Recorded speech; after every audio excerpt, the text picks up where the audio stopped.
right, let's have from Lakpachera Lovers, Matt Suzara. Hi, Sir Matt. Hello po. Ay, hello Ashley. Ang question ko, na-miss mo ba si Andres while doing this project? O mas preferred mo na mag-solo ride kahit papaano? Kahit ano naman po, and kung na-miss ko naman po silang lahat talaga. Bakit ka tumawa?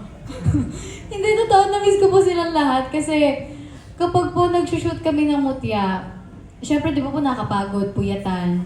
Pero kapag kasama ko po yung mga cast ng mutya, hindi ko po na-feel yung pagod pag nag-shoot po kami. So yun po yung pinaka-na-miss ko din. And sa mga, ano po ulit yung pangalawa po? Mas preferred mo rin bang maging mag-solo? Kahit ano po sa akin, kung ano po yung ibigay sa akin na project.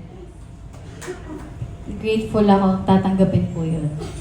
Thank you, Ashley. Thank you din po. Maraming salamat po, Sir Matt. Up next is a question from another fan. Sabi niya dito, siya si Oying Anulabak.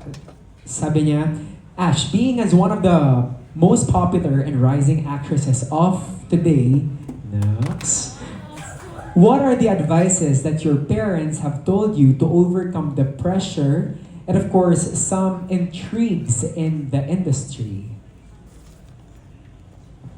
Kasi kami like super open din ang parents ko. Pero pinaka naalala kong sinabi sa akin ni mommy before, hindi naman siya sa showbiz, pero in life lang na kapag may ginawa sa yung masama yung isang tao, huwag kang gaganti kasi hindi naman laging ikaw yung nasa taas. Kakailanganin at kakailanganin mo ng tulong ng iba. So, kung ano man yung mangyari, masakit man or hindi, tumulong ka lang. Wala mawawala sa'yo sa pagtulong. Oo. Ganda na. Kaya tsaka ina-apply mo rin naman yun. And we can feel it. Yung mga staff, kaming mga katrabaho mo. That's so you. Okay. Up next is a question from Lionheart TV. Sir Richard Paglikawan. Hi, Sir Richard. Hello po. Hello, congratulations. Thank you Ashley. po. Actually, ano lang, gusto ko lang makuha yung reaction mo kasi tinawag ka kanina. Phenomenal star. Phenomenal star. Ano yung Nahiya pa siya kanina eh. Sabi ko, that's you. Ang awkward po. Parang kapag may mga ganyan pong puri, parang hindi po ako sanay na na-awkward po ako. Parang mas sabihin mo na lang Ashton Olviga, sabihin na lang tawag. Or Nations Mutia. Ganun na lang. Pero kung nakikita pong ganon, syempre, thankful po ako and grateful na, alam niyo po yun, parang at last na-appreciate at nakikita po ako ng mga tao. And kung ganun po yung tingin sa akin, sobrang nakakataba po ng puso. And with that title, mas malaki din yung expectation. So ano yung personal effort mo para syempre mapangatawanan yung pagiging phenomenal star? Siguro mag-stick sa kapag may projects ka or kailangan mong aralin talaga, wag kang tamarin dahil feeling mo naabot mo na kung nasan ka ngayon. Dapat yung diligence mo and yung willingness mo to learn, parang yung passion mo, laging 100% nung nag-start ka kung nasan ka man ngayon. Ayun, thank you, congratulations. Maraming salamat po. Okay. Up next, let's have a TikTok content creator, Jezreel Ellie. Hello. Hello, hi Ash. Ayan, nakaka-proud si Ash, no? Super galing. Ayan. Ito Ash, question ko sa'yo. Sabi mo kanina, talagang inaral mo yung bawat character mo dito. And as a fan of ng mga survival thriller film, what if itong apat na character na to, mapunta rin sa isang survival film na yun? Sa tingin mo, sino sa kanila yung pinaka magsasurvive? Pinaka magsasurvive? I think yung character ko po sa Bahay-Bahayan. Bakit?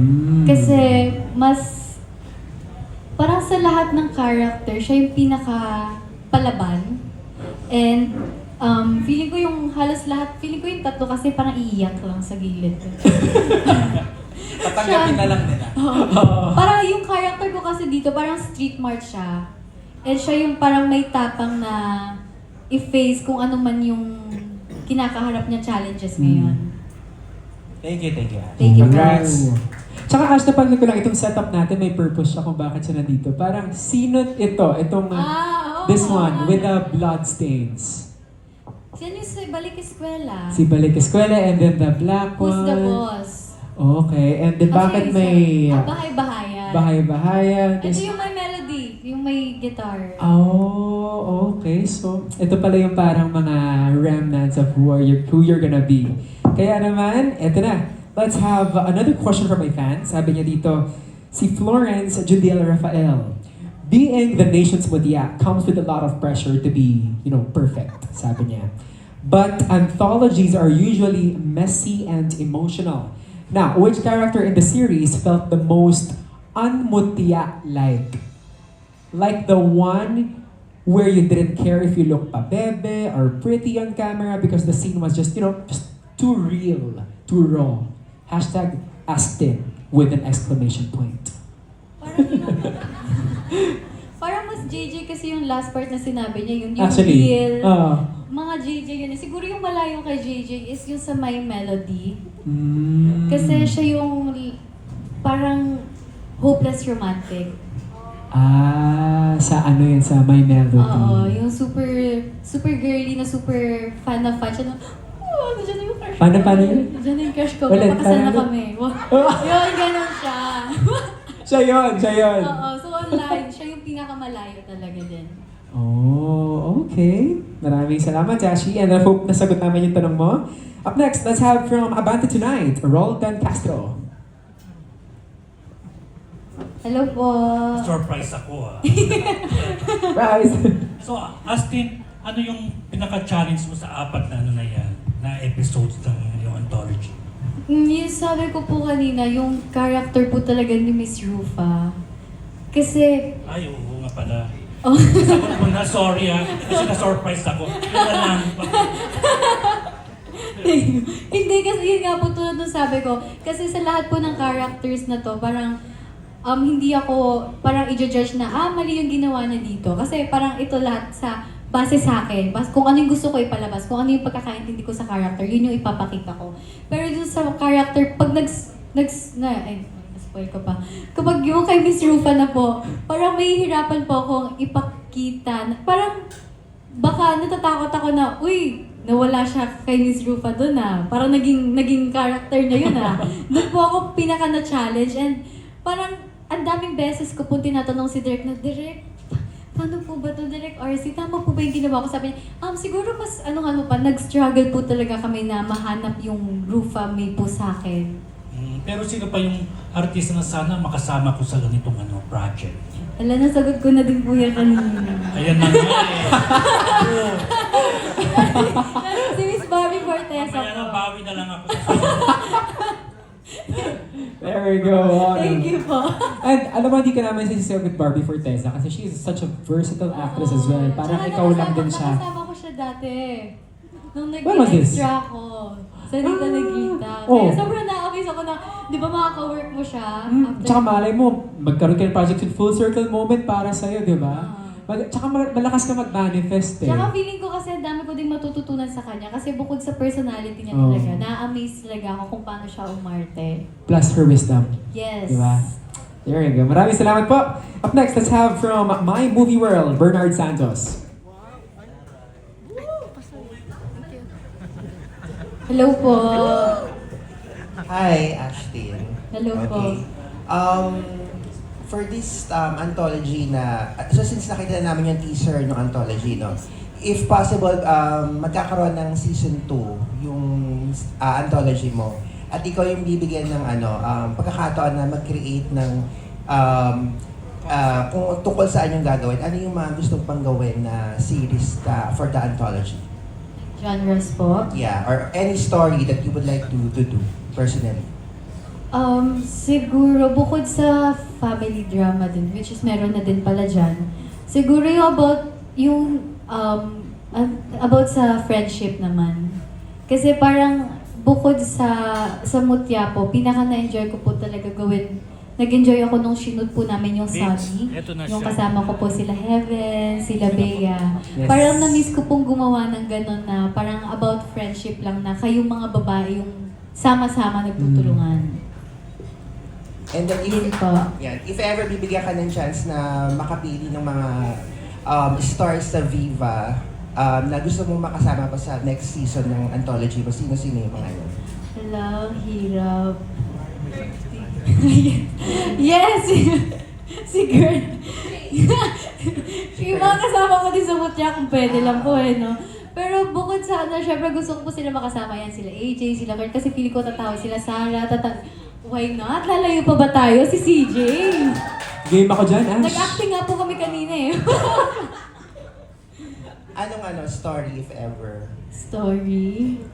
Parang yung sinasabing coming of age, yung barkadahan, di ba? Parang, Kanina po, Coming of age. actually kanina po, nagkwentuhan namin kanina. Oo. Uy, what if kaya magkaroon tayo ng parang about yung barkadahan na yung lang. feel good. Oo, feel Diba? good movie na barkadahan lang.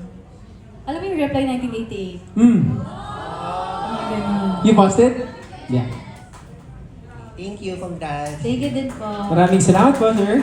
Okay, up next, sabi naman, again, from another fan, sabi ni Cadmiel Pablo, sabi niya, Ash, can we expect more on your music career this year since, syempre, napakagaling mo naman kumanta, given na yun.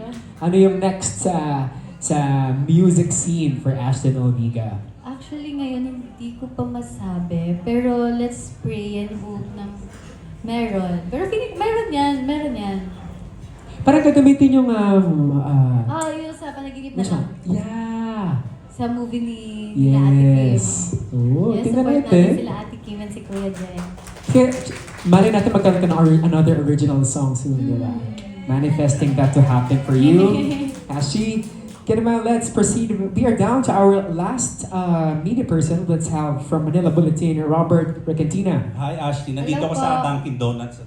Kita So, po kita. my question to is, as we start 2013 hanggang sa ngayon, how has Ashley evolved as an actress? Siguro, masasabi ko naman po na nag-improve din talaga ako. And I think mas confident po ako ngayon sa acting ko compared before.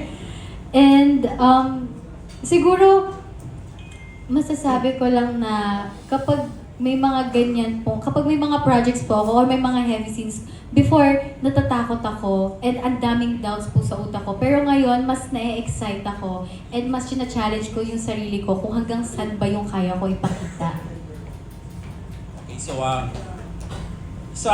dito sa anthology mo, hands-on ka dito sa pagpili ng mga concept sa Viva One. Ay, hindi po. Parang sila na din po yung bahala doon. And sobrang hindi naman po ako nabigo kasi sobrang na-balance din po nila yung mga genres na ipapakita na kumbaga showcase po talaga yung flexibility ko po sa acting.